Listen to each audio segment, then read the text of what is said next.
Hi, everybody, and welcome to 25 plus 1 ways to supercharge your email open rates. We're really excited to bring you some of the best practices and tips that we've been learning to really help you boost those rates this year. Yep, we're super pumped. I'm Rachel Foles. I'm Director of Digital Marketing here at Cerkl. I have about a decade of marketing experience. I started my career in media, running local TV station websites. I was there for the dawn of Facebook, the start of apps and mobile consumption.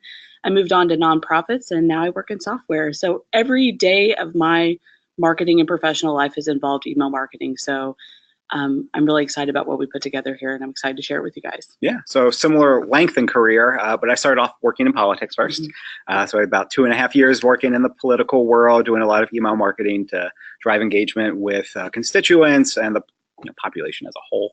And then I moved on to nonprofits and worked with scientific associations, some journalism groups, and working now in software. So email has been a thread throughout my career, something that I think about pretty much day in and day out, and I'm really excited to show you. Yeah. So we're excited to share these best practices with you, but we thought we'd start off with a little bit of housekeeping. There's going to be a Q&A at the end, but feel free to submit questions as they come to you. We will try to get to them as they come, but we will definitely have that formal period at the end. There is a question pane in the GoToWebinar panel. Should be on the right side of your screen, but some people it might be on your left. But either way, it's there, so you can submit your questions to us that way.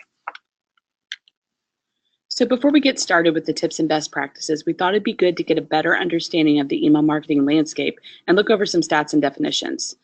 Stats are going to be how we measure success, compare standards, and report progress to the higher ups. So it's really important to have a really firm grasp on where you stand compared to industry benchmarks, and also like where you're going and your goals. Yeah, just really help show the value of all of the hard work that you're doing.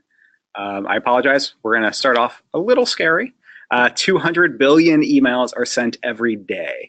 I know that's a scary big number, but it's really demonstrating how much noise there is out there and how it can be a challenge to get your email read by the members of your list. You put that, and you put that with all the video being created and all the social media content. I mean, people are just literally inundated all day long. You picture your little email out there in the world kind of bustling down the hallway trying to get to the exact right class. And it's kind of difficult, to stand out from the pack. And 84% of those emails are considered spam. 168 billion. Fast Company put together these stats, so you know they're coming from a good source. And what we're trying to do here today is make sure that your emails are opened and that you are not going to be considered spam. Yes. Just getting to the inbox is half the battle. Fast Company once again found out that only 45% of users open their email regularly. So that means that 55% of people are just sitting out there. They got emails unread. It's the Wild West. They don't care. So we've got to work harder every single day to make sure the content that we're producing is getting to the inbox and being read. It's really important. Yeah, that's one of those stats that confused me since I'm a open email when I wake up person. Yeah, it's like one of those things that I do, like roll over first thing in the morning and check my email and get like my day settled. But a lot of people are not working that way. And, you've got to find a way to stand out. Yeah. So we're going to do some short definitions here. So open rate, probably one of the easiest stats to understand for email marketing. It's the percentage of emails that are opened from overall amount delivered. Keep in mind that the amount delivered does not equal the amount sent because bounces don't count towards that delivery number. So while most email providers are going to provide you with a percentage for your email open rate, we want to give you a little bit of math behind it. So to calculate your email open rate, you're going to divide the number of emails opened by the difference between the number of emails sent and the number of bounces, and there, boom, open rate. Yep. For people like me who enjoy numbers, let's walk through what that could look like with some sample numbers. Sure. So let's say you sent 1,000 emails, 1,000 of them bounced. You sent 1,900 were opened. The difference, or the dividing the 1,900 opens by the 10,000 that were delivered, would get you a 19% open rate. You want to do a poll? Yeah. So what do you think a good open rate is? We're going to launch a poll for you with some sample numbers, and we're really interested in seeing what the audience thinks. We'll give you about 30 seconds to a minute to answer. All right, we're seeing some 10s, some 20s. Somebody creeping into the 40s. Nice. Very cool. We'll give you a few more seconds and then we're going to close it and show you the results. All right, great. If you could close the poll. Sure. And then let's show the poll results. Yeah.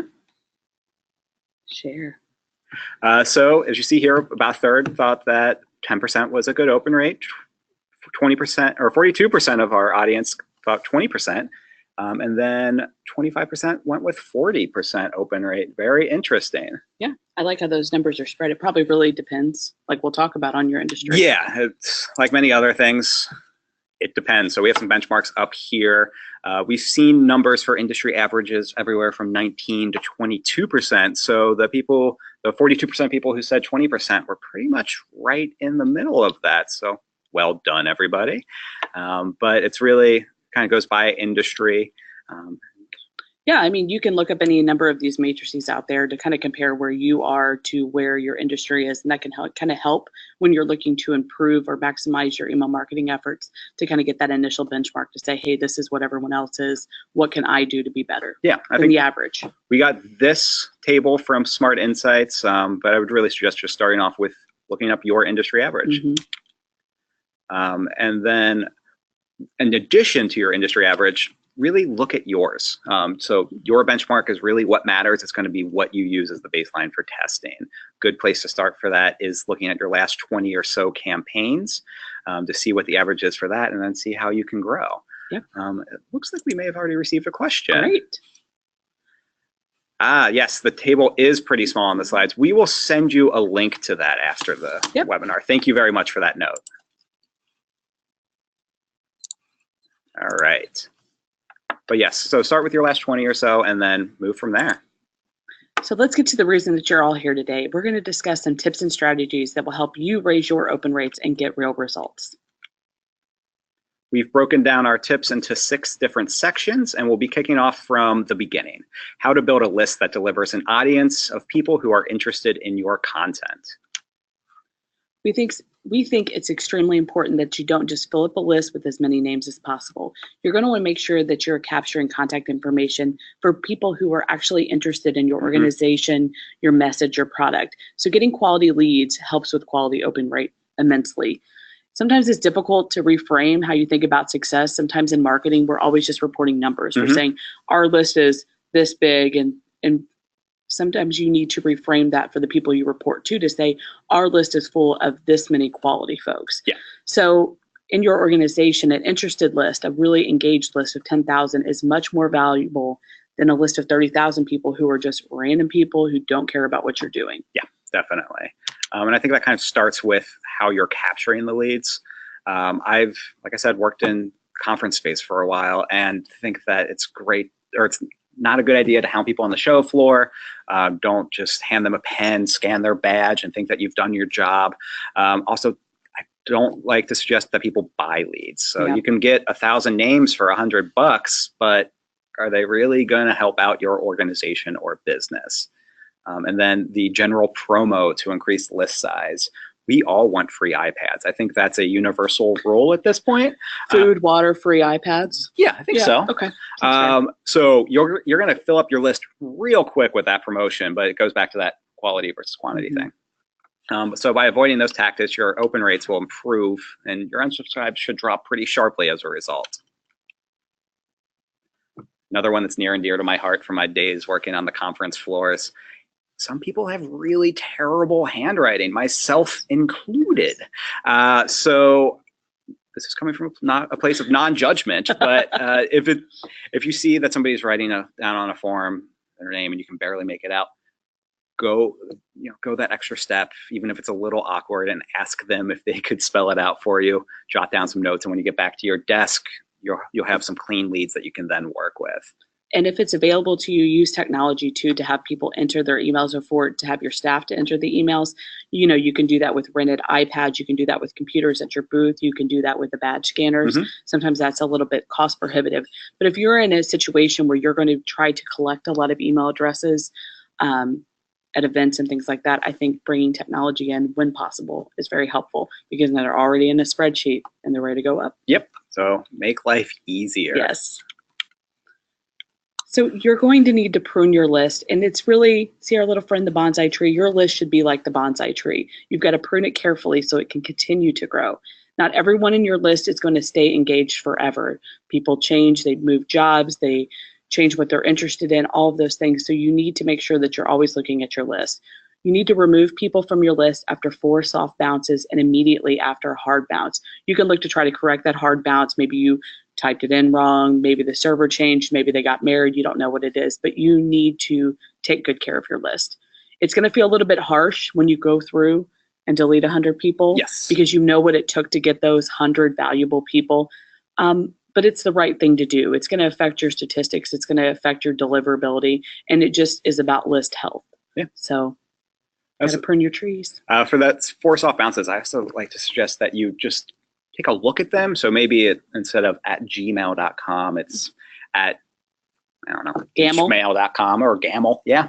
I've gambled before. Exactly. So just try to be as cautious as possible with that. We're going to throw up another poll just out of curiosity. How often are you pruning your lists? I think you did this yesterday, Rachel? I did do this yesterday. I really appreciated that. Yeah, thank you. I did. So we have some options up here of weekly, monthly, quarterly, annually, never. And you're starting to fill out the survey. We're going to give you a few more seconds to get your answers in. And yeah, about half of you have voted. So let's give you another 6 seconds. 2, 1. There we go. Great. And then here are the results. About 13% doing it weekly. Wow, that's impressive. That is very strong. I'm impressed. That's awesome. Monthly, 38%. I think it depends on really your workflow, how often you can do this. And then 13% of respondents were at 13%, and another 38% at never. Doesn't necessarily have to be weekly, but we would suggest the nevers to go with maybe trying to figure out how to work this into their flow, because it's a great way to make sure that your opens and click-throughs will stay high and that your audience will be engaged. Makes perfect sense. So next we're going to cover subject line success. I know that this is kind of what a lot of people think of when they think of how to increase their open rates, because this is really putting your message out there, getting people to want to click on that email. So the first thing I would say is to use a more casual subject line. Millennials make up the largest portion of the workforce now, and they're a more casual group. So business is a lot more casual than it's ever been. What you can't see right now is that I'm wearing tennis shoes and do most days. So your message should be a more human experience with your brand. You're going to want to make it friendly. You don't want to capitalize every single thing. You need to avoid the all caps, 3 exclamation marks. It's not. Don't yell at your audience. Right. It's not a Winston Churchill letter, but if you're capable, then please do. And that's going to make the reader think the sender is more familiar. They're going to feel more affinity towards the brand. Yeah. And I think on a similar note with tone, try including emojis and symbols in your messages. You may have noticed on this morning's reminder message about today's webinar that there was an emoji in that subject line. I like emojis. I have an emoji cup. She does have an emoji cup. I hope you liked having that in your subject line. One of the reasons why I put that in there was I thought it might help the email stick out from the rest of your inbox, because it's a little bit of visual separation from all text. So we're still at the point where that can really help.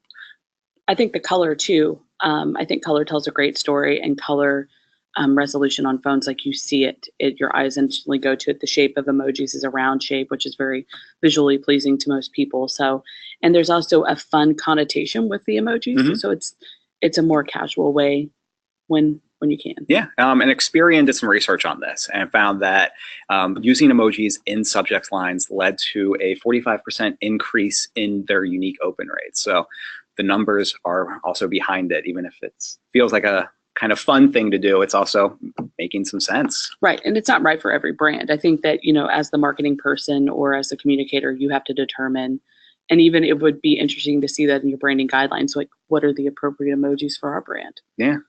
Well, let's talk to Kayla when we get back to the office. Great. Another great way to stick out from the crowd is to use eye-catching numbers in your subject line. You see some here on the right-hand side of your screen. These numbers are going to help you set expectations and get folks excited about your content, about the details inside. For instance, you'll see $10,000 on my first webinar. If you're a person who is interested in hosting webinars and you see that number, that's going to be a must-open email. And if you're in sales, 25 plus proven lead gen ideas. That's a tough one. Sorry. Yeah. Woo. That's going to capture your attention. So they help tell the story. Another way to look at this is if your nonprofit has raised $2 million, then you want to be able to demonstrate that in the subject line. So you're telling a story. Looks like we have a few questions. Yeah, we do have a few questions. Let's maybe try to get to those real quick, and then we can get one or two right now and then take care of some more later. Do many of the email clients support emoji symbols in their subject lines? That's a great question. It really, like so many other things, it depends. I know that Gmail does. I know that Outlook does. Yeah, sometimes you have to get a little tricky. We use a service called Autopilot for the reminders that you receive for today's webinar, and I know that I had to do a little bit of custom HTML to get that in there. Yeah. So I would look into their resources, see what's available to you, and then you might have to figure out some workarounds. And then someone else is asking what the difference is between a hard and a soft bounce. Yeah. Well, you're the expert here. So a soft bounce says it's like they knocked on the door and nobody was home. Hard bounce, they knocked on the door and it's like the house is torn down. So it's the difference between the soft bounce says the server's not available or this email's not available at this time. A hard bounce says there is nothing there. You cannot come in no matter what. Great. Well, thank you all very much for submitting questions. Feel free to continue. And then we will move on to tip number 8. And that is use personalized subject lines. I think this really goes to the idea of treating your audience like people. So here's an email I got from Netflix saying that they added a TV show I might like. What show was it, Barry? I think it was Halt and Catch Fire. Yeah, that sounds about right. Yeah, a tech show for a nerdy guy. They got their algorithm pretty good there. Yep. And then You're Our Inspiration from Procter & Gamble makes me feel like I'm special to this large corporation. And another example was people keep asking you to join their LinkedIn networks. Yes, I am famous. Pro tip, ask her after the webinar and she'll probably say yes.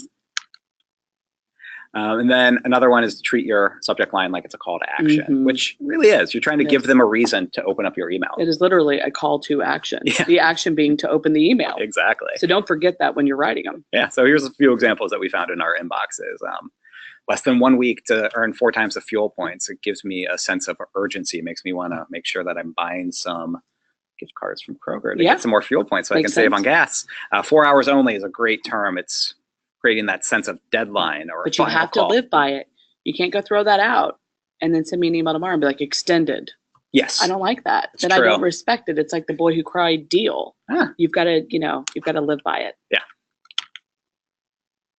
Oh, there's the clock for you. It's all about time. So don't use that triple exclamation mark or the spam words. Popping up on your screen right now, you're going to see a variety of spam words. These are words that servers flag as spam, and that's kind of a guarantee that your message might end up in the spam box, which is like, what was the point of sending it? So you want to make sure that you are very familiar with the list of spam words. We'll send one out after that we love, that we use all the time. It's Com100's list of spam words. And you just really need to avoid using them. Find new ways to reframe it.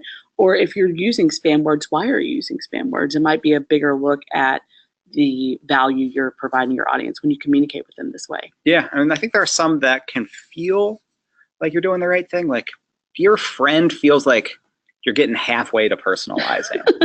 Like you're trying to create that relationship, but it's not quite real. I think they're saying like, dear friend, I'm stuck in jail and somewhere and you should send me money. I think that's probably what it is. But like free offer or no credit check, like if you were a car dealer and you sent out no credit check, like why would you ever think that was spam? So there's repeated spammer behavior that has led the servers. And the servers are smarter and more sensitive than they've ever been about this.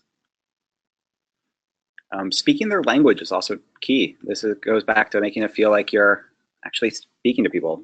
Throwing up a few examples. I'm shook, TBH. That's rad. I like the example that Rachel came up with for that one earlier. Of if you own a longboard shop, that would make perfect sense. Right. But I think the thing with this is really to think about your buyer personas or your organizational personas, to know what your audience is like, what could be resounding with them.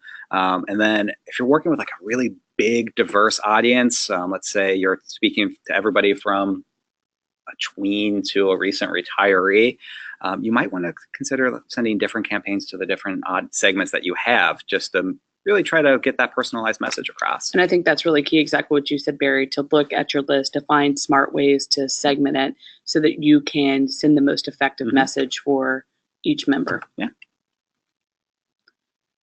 With your headlines, you need to paint the picture. Don't settle for mediocre language. You want to make your email folks feel that benefit of your message. On the right-hand side, we have, well, on my right-hand side, it's just on your screen, but what you're going to see there are some headlines that we really like the way that they talked about things. So spoil yourself on a travel deal as you feel like you imagine your dream vacation and whatever that might look like for you.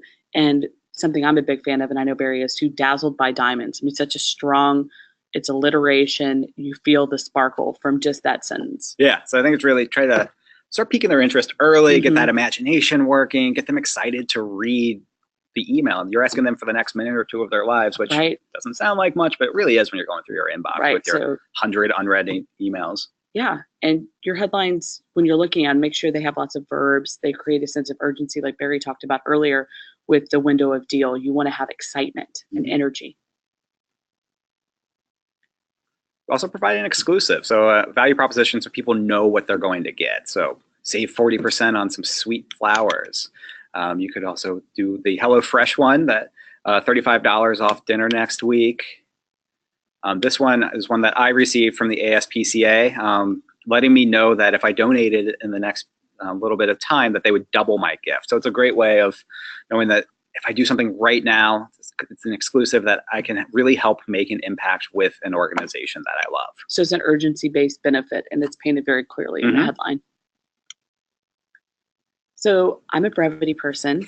I very much so am. And for me to see a headline cut off by ellipse, it breaks my heart because I know that somebody put a lot of time and energy into it. So it's important to remember when you're writing your headlines that 40 characters is the new 65 characters. Great subject lines are short, they're personalized, and they say something about what to expect inside that email. Most emails are being opened on mobile devices, so you want to make sure that copy's not getting cut off. Don't bury your lead. Put the most interesting, engaging, the call to action, the timing, all that stuff. Put that at the very front, as close to the front as you can possibly get, just to guarantee that that's appearing in all the screens. Yeah. Did I ever tell you the horror story from a couple years back where I spent a good couple hours putting together an email for my previous job, and I tested it on all platforms on my desktop.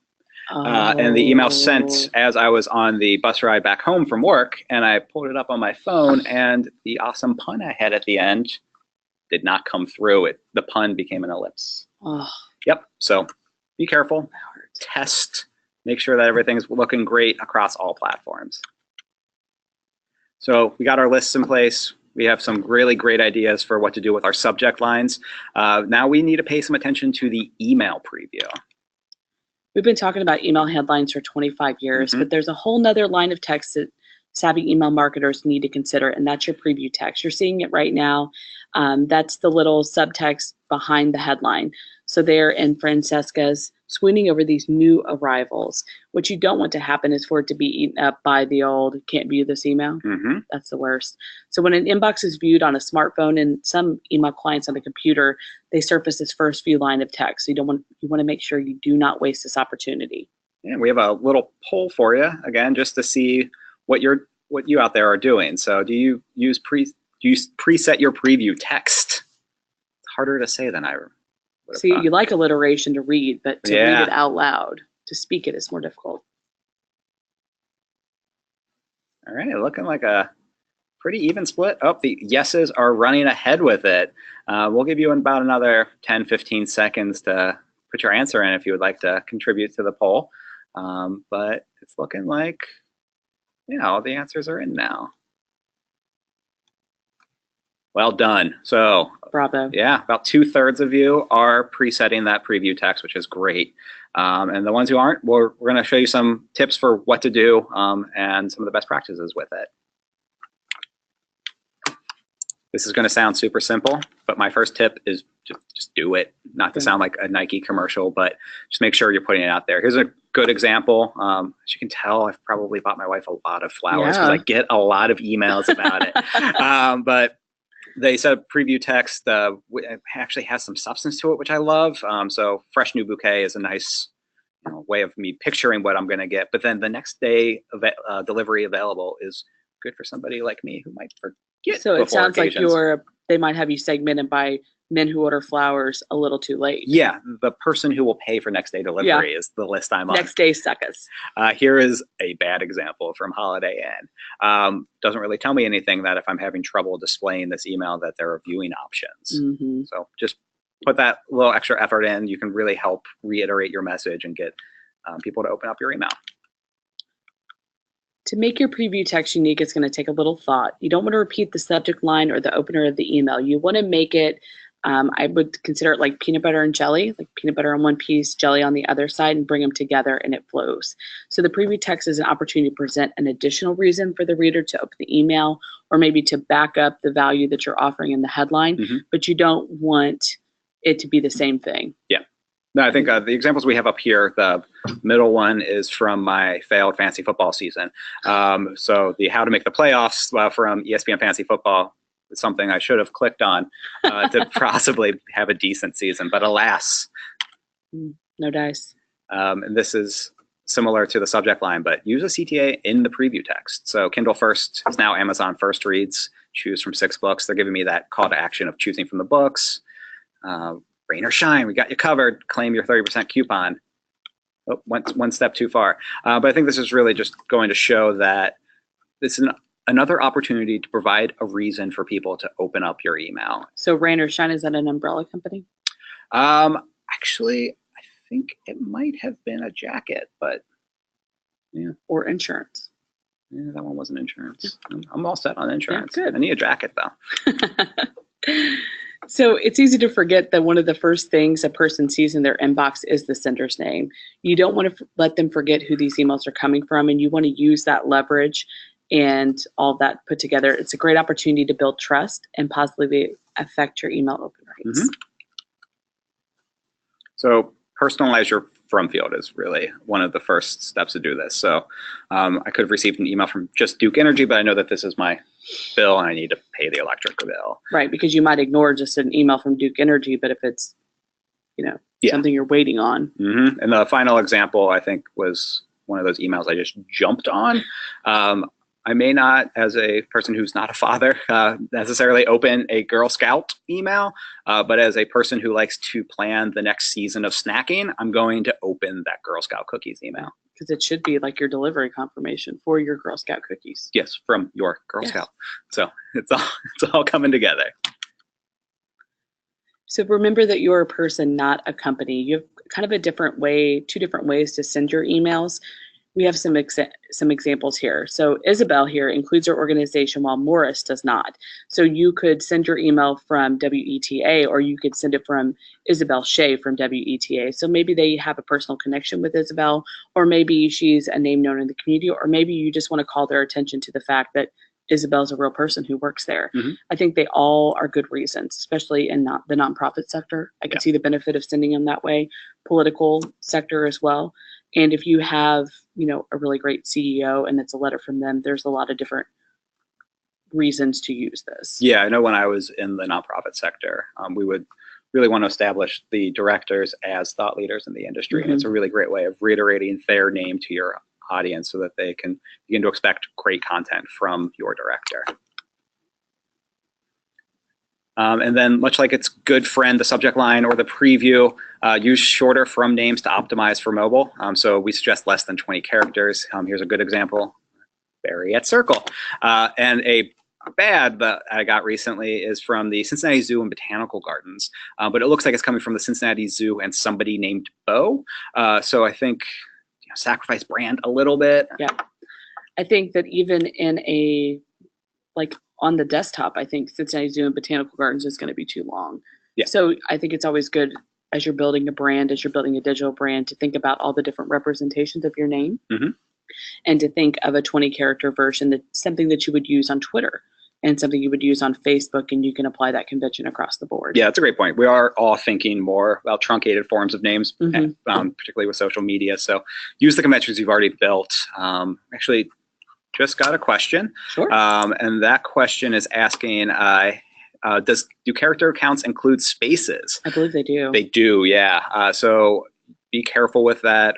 One thing that I like, well, there's two things I do for character count. I added a Chrome extension recently, which has been super helpful. I can just highlight text and then click on the extension, and it gives me the count with and without spaces, which is super helpful. Would you send that out, you think, after maybe? Sure. Yeah, but I'd love to. And then I also just Google Docs or Microsoft Office, whatever you're using, you can type in the text there and then do the character count from it. So it's might be an extra step, but it's worth it. And then another question we just received was that they work for an organization with a rather large name, and they were wondering if something like an acronym would be appropriate to use. I think it depends. I think if you're in competition for your acronym, it's not a good way to go. I'm going to go way back in time and probably date myself, but back in the 90s, World Wildlife Federation was competing with World Wrestling Federation for WWF. And so they're two completely different organizations that do two completely different things, but they're trying to use the same acronym. So I think that, like so many other things, which totally stinks because I want to say definitively what the right answer is, it depends. I would look for what it looks like on Twitter, what it looks like on Facebook, if there's anyone else using the hashtag, because you're really thinking holistically about brands now and all the different places they'll appear. I would look for natural shortening. Yeah. And also, in the interest of casual language, how other people shorten it. That's something that we think a lot about at Cerkl, is like, how do people talk about us? And we try to use that language. And so listen to your consumers or your constituents to try to figure out how they're talking about you and see if you can take that language and turn it into this part of your brand. Yeah, I've been on kind of both sides of that. One of my first jobs was for an organization called the Center for the Study of Responsive Law. Big name. We went by the term center and didn't quite work. We had people who would call us, presumably forget why they were or who they were calling, and when people would answer the phone with center, they'd be like, which center have I called? But another position I had was with the American Association for the Advancement of Science, which is definitely longer than 20 characters. But they had enough cachet within their world of scientific associations that we were able to go by AAAS, AAAS. So really, it depends. So if it's natural, if you've already built up some branding with the acronym, go for it. Having strong content is the single best way to make sure you have repeated opens from your readers. You do all that hard work to make your audience open the door. You have to make it worth their time and make them want to open your emails again and again. And content's definitely the way to do that. So I like to suggest starting with the welcome email. So this is really your first opportunity to establish tone and expectations with your audience. Don't waste it. This is such an important first step that can almost feel like an afterthought. You set up your marketing automation, it just goes. So just keep looking at it. If you promise an incentive to join your list, deliver on that promise. Thank them for signing up. And then an important step that we're going to review next is take it on. You have to have those users try to whitelist you. If you're going to send multiple emails to them, and why wouldn't you, after all the work you did to get them on there, we're going to suggest using a call to action in your welcome email to ask them to add your email address to their contact list. So that's so you don't end up in those spam or promotions or social folders. They can end up anywhere, and then you may not get attended to in the way that they think you should. Like, Google decides where they go. They don't decide unless they tell Google where you go. But I think promotions is easier to get out of. Getting hit in the spam is always tough because they don't even know to look there, and then they would have to mark you as a trusted sender. So try to get some of that work out in the front end instead of trying to scramble to get people to find your emails. It's never a good sign if you get a lot of calls from users and you have to say the words, well, check your spam folder. You need, then you need to say, okay, well, what's going on? And there's a lot of things online where you can check if anyone's flagged you for spam. It's really easy to search and kind of look at that and make it someone's task to go through and try to get those cleaned up. And we'll happily share some of those resources with you. And then this one is a little bit boring, but please stick with me here. Make sure that you're abiding by the CAN spam rules. CAN spam, the Controlling the Assault of Non-Solicited Pornography and Marketing Act of 2003. I'm just going to do a quick run through of some of the features of it. You need to make sure you're using accurate header information that correctly identifies the order or the origins of the message. Use subject lines that reflect message content. Don't promise free jeans if the email is actually about purchasing jeans. Clearly identify that the message is commercial, and include a valid physical postal address and the inclusion of opt-out measures. And you only have 10 business days after they opt out to actually get them off the list. Yeah, very important point. So make sure that you have the mechanisms behind them clicking unsubscribe to actually get them off of your list so that you're not breaking the rules there. Yeah, and every time you violate, it's $40,000. Lovely. Yeah. So now we're going to cover some tips on how to send your email to be the most successful. This is kind of where I nerd out as a marketer. So we're just going to briefly go over it this time, but A/B test the send time and date. A/B testing briefly is also known as split testing. It's comparing two versions of an email, and whichever one performs better is the winner. You're going to take the lessons from that, from email to email to email, constantly iterating and learning more.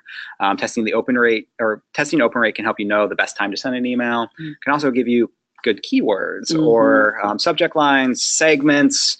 There's a lot you can learn, and we're actually going to go into more depth on this in a webinar coming up in a few months, and we'll definitely send you the announcement about that. Quick poll, is A/B testing a part of your email marketing strategy?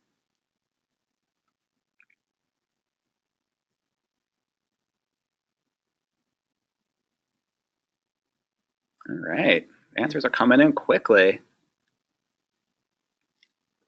Thank you all very much for participating in our polls. It's always great to know more about what people are doing. Yeah, let's close the poll, share the results. Nice. A little over 50% of you are A/B testing. Very well done. 11% are not, and a good third of you are planning on it. So I think a lot of people seem to be getting there at the very least. I think that it's one of those things that's really hard to overcome initially. Yeah. Because it feels very big. Yes. So if you were just starting and you were like trying to, what would be the primary thing if you dip your toe into A/B testing? What would be the first thing you would start with? Oh, I would probably start with the subject line. It's pretty easy. You want to, well, I'm going to step it back for a second. Okay. Only test one thing at a time. Yes. First of all, that's the number one rule in A/B testing. That way you know what your changes are actually effective. But yeah, start with the subject line. A lot of email tools already have that built into them, which is great. So it's a kind of easy barrier to entry. You can then start figuring out some of the tonal things that we were discussing earlier.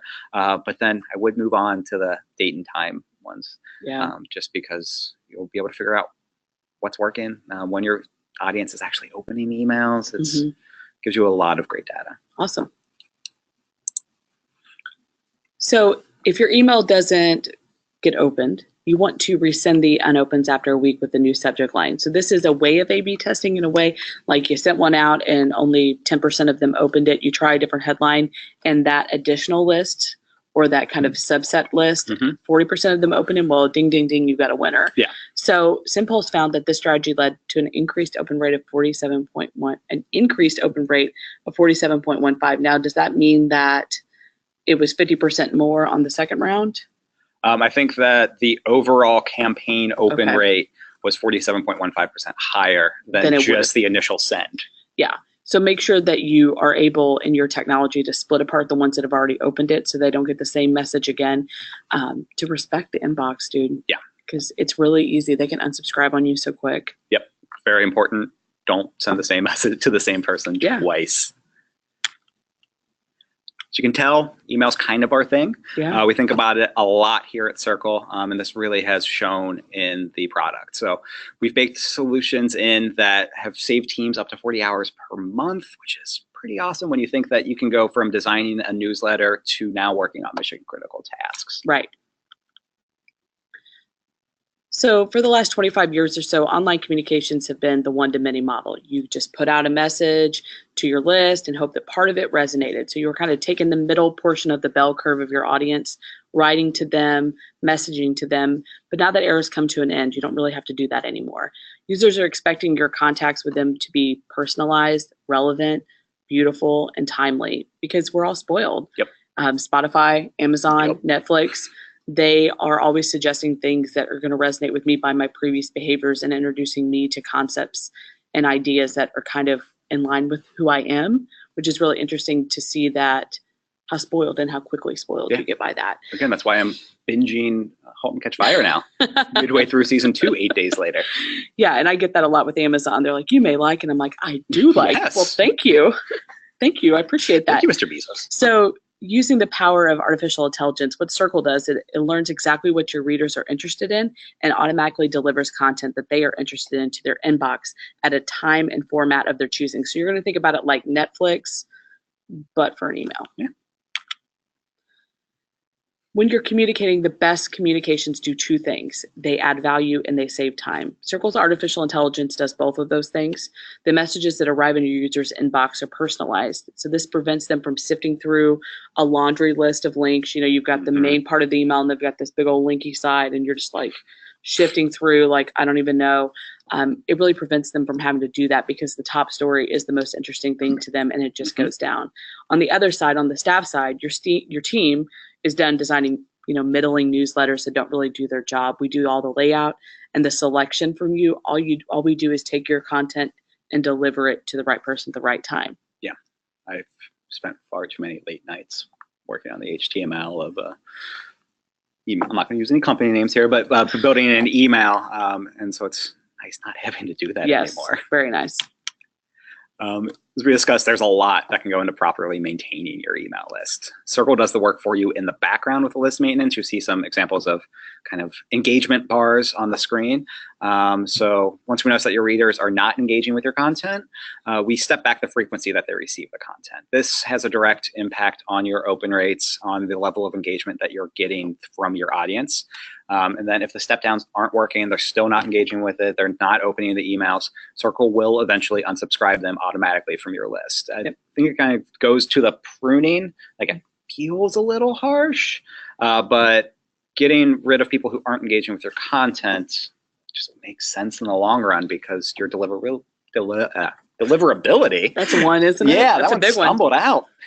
Your deliverability is hurt, your opens hurt, so it's just really about making sure everything's working well. I think that's important to note, though, that like you get to choose whether or not you want to step it down or if you want to continue sending. Yes, thank you. But those unsubs and things are unsubscribe rates like 98% lower than the average email marketer because of the content that they're receiving is so personalized. Yes.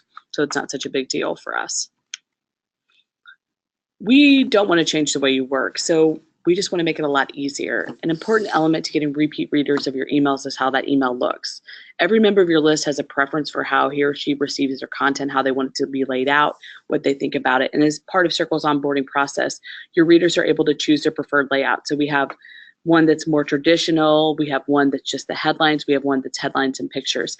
This takes all the guesswork and hours of labor out of the design process, and your content is just put into these templates and automatically sent out.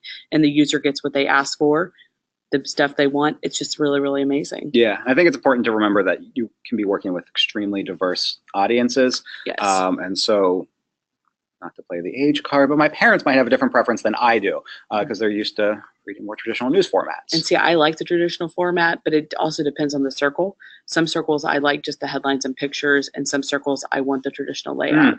So it depends on what the type of content that I'll be receiving is. Yeah, but I think the real key there is that your audience gets that choice. Right, instead of exactly. me guessing what I think you may like to receive. I know that you don't have the same preferences I do. Right. So it makes Or sense. like Googling it and Googling it and Googling it. Yeah, like what do 34-year-olds like to read? We're not buckets. I think Right. like segmenting doesn't work. Giving people the options to customize their and personalize their experience is really important. I think so. This also goes to figuring out what people are interested in reading about. So one of the things that Cerkl has is our insights, and we're actually, can I say it? Yeah, I think. We're going to drop it. I'm going to drop it. We're going to be updating our insights to Insights 2.0 very soon. Yes. So any of our Cerkl partners out there will be getting an email from Maddie soon announcing that, and we'll be walking through that as well as a webinar. It's amazing, you guys. It's real pretty. I mean, I cheered. It's she did. I was there. It's amazing. But what we have here are the most popular topics. So what's currently working with your audience? But I think almost more powerful is the content opportunities. So this is stuff that your audience wants to read about, but hasn't necessarily seen that content in like 30 days or so. Right. And so this tells you helps you shape when you're wondering, what should we be writing about? What should we be posting about?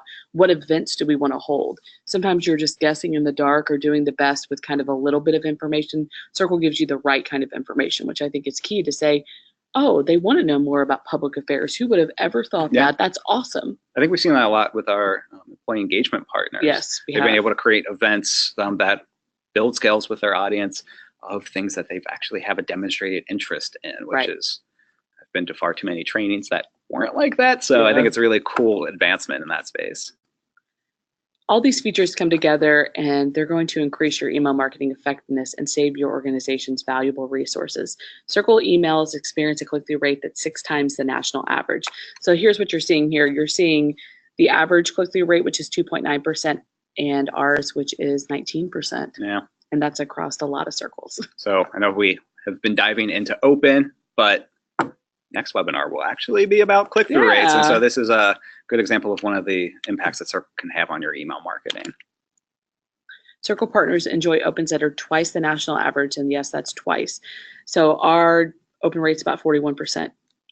Of course, other marketing stats are important, but the impact they make is key. So when you have twice the number of people opening your email, that's even more people to click and interact with your organization, your product, your brand, your mission, everything all together. You're just starting at higher ground. Yeah. And I think that that brings everything down. Yeah, makes perfect sense. So if you'd like to schedule a consultation with one of our engagement specialists, you can reach out to them using the contact information on the screen. That's sales@cerkl.com or cerkl.com/demo. Also, just feel free to reach out to Rachel or I. We would always be happy to help you out. So thank you guys for joining us today. We're happy to take any questions that you might have. If anybody has any questions, do we have any questions, Barry? I think we might have a handful. Let's see what's up. Let's see. Sorry, the screen's a little smaller than we were anticipating. Great. So I'll read the question. Sounds like you already know the answer. Okay. If someone sends to hundreds of people from their personal or company email address, from their personal company email account versus a system like ExactTarget or Constant Contact, does that increase your chances of being marked as spam? Okay. So your business email server, so like picture your Outlook, you want to keep that really holy, because at the moment at which you start being flagged as spam is the moment that your digital business grinds to a halt. So that's why you want to use a separate IP address for that kind of sending. So yes, I would say that the first thing I would see if I've been marked as spam by doing those health checks that we talked about earlier, but that's one of the reasons why you want to use kind of a Constant Contact and ExactTarget systems like that, because they're going to put it on a separate IP address, or Cerkl, of course. We're going to put it on a separate IP address that's not going to impact what happens with your business emails. Yeah. All right. So it's a great question. Back to an earlier topic. Do you have any suggestions for good promotions to increase your email list? You got this. Yeah. I hate saying it again, but it depends. It really. I'm gonna complete this thought though. Don't worry. It involves knowing your audience. It really does. You're right. So it's not.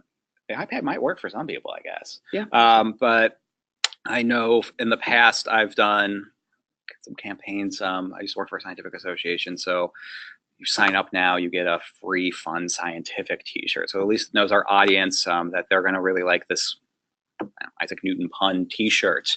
I would like that t-shirt. Sorry, I don't have any more. But it really just goes back to knowing who you're talking to.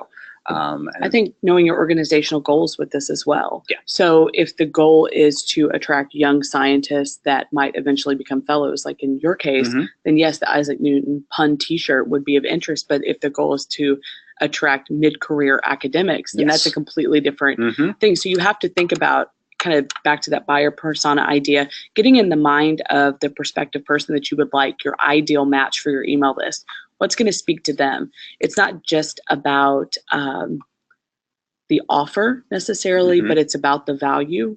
Yeah. And so what value does your communication offer them? How is it going to ease their life, make it better, make them more informed, more interesting, whatever that might be? Yeah, no, I think that also kind of has the reflective brand quality thing to it as well. So you're right. When I was going to that mid-career scientific conference, I wasn't doing the pun t-shirt. I was laying out issues of our journal to show them the gravity of our organization, the fact that there was over 100 50 years of being a premier scientific journal. So Right. it's really about knowing that segment of your audience too, and knowing what makes you look good in the moment. Yep. Communicate and deliver the value over and over again. Yep. What else we got? Quite a few are coming in. Yay. Thank you. What if we're... You want to read? I'll hit it. I can read. Okay. What if our organization has a content creation problem? He goes on to say, we don't feel like we can produce enough quality content to reach our audience. Thank you. Yeah. And, you know, I think that it's not just about the content you create, it's about the content you curate. So there's content that in Cerkl, for instance, you can share links from outside sources that maybe support your mission. So for some of our nonprofit partners, it might be articles they've had in the newspaper. It might be for our library partners. They might share BookBub book list. They might use links to their catalog, things like that. Also, your events are an amazing content opportunity as well. And Cerkl integrates automatically with any events that you're posting on Facebook or Eventbrite. And we even have our own event system where you can enter your events.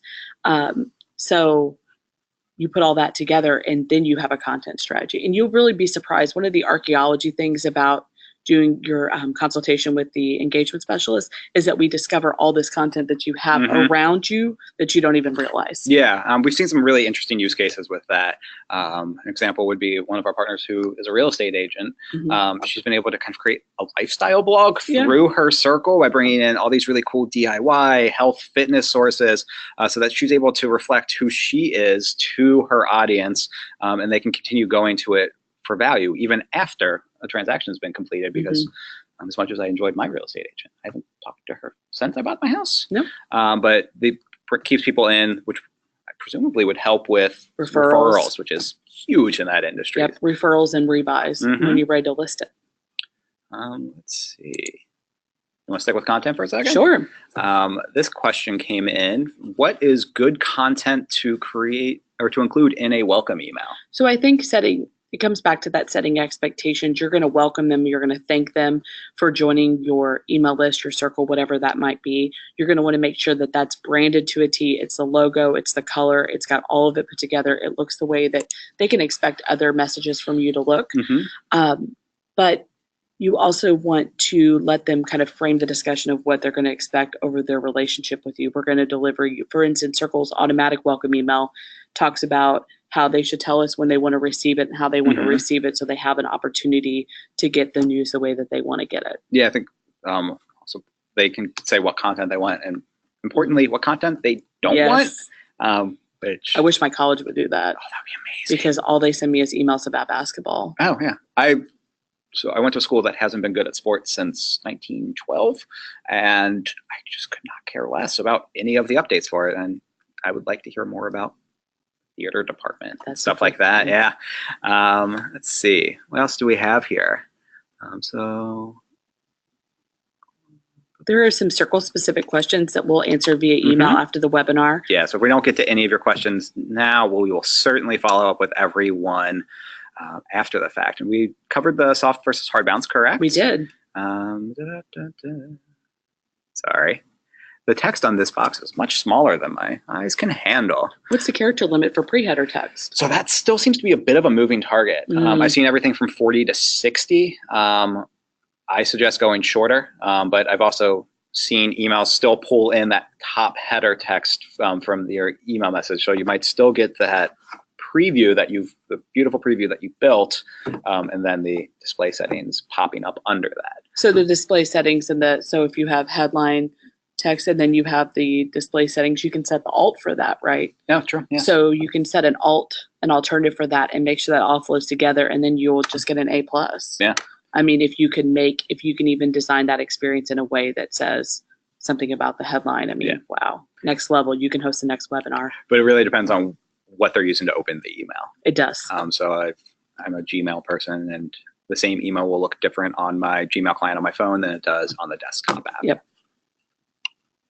All right. So one last question. Yeah. So this one's a little Cerkl specific. Yeah. Do you mind taking it, or? I think I can take it. Yeah. Cool. So this person has a small team, and they were wondering how much technical expertise they would need to use a tool like Cerkl, because I know it's a lot different than a lot of email clients. Yeah, I think one of the great things about Cerkl is that it's For some of our partners, it's set it and forget it. Yeah. They've set it up. We do all the heavy lifting for them. We put it all together, and then we say, hey, do you like this? And they say yes. And then we put in their feeds and they're off and running, and there's nothing to it.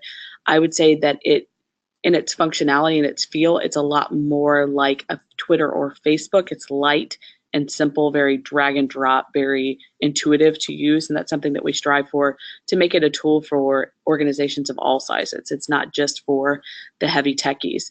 So, even though like our sales to tech ratio, we have 7 tech people to every 1 salesperson. So it's really about the experience and the flow and the feeling. And so we listen to our partners a lot, and a lot of what's coming out in Insights too. A lot that's coming out in Insights too has been us listening to our partners about how to be better and how to be easier to use. And so that's something we think about a lot. So the answer is simply, it doesn't matter. If you have a small team, I see it both ways, because I was a Cerkl client before I work here, and I was a marketing team of 1, and it was a lifesaver. I mean, it took everything that we were doing at the library I was working for and automatically laid out the newsletter, and that just gave me back an incredible pile of time and made my statistics better, so it was 2-sided. So no, you do not need any technical expertise. We're always willing to meet you exactly where you are. Yeah, and the onboarding process is pretty amazing. You have access to our customer success team, who will go through all of your content, like Rachel was saying, show you where you can get everything, help you with the initial build, bringing in your list, connecting your CRM, everything. Try to make it as easy as possible, so that way you can concentrate on what really matters, your organization. And what you're great at. Yeah. All right, well, thank you all very much. You. Like I said, if we didn't get to your questions, we will follow up via email. And we look forward to speaking to you again next month, when we're going to be going over click-through rates. Expect to receive an invitation to that very soon. All right. Well, thank you so much. Thank you. Bye.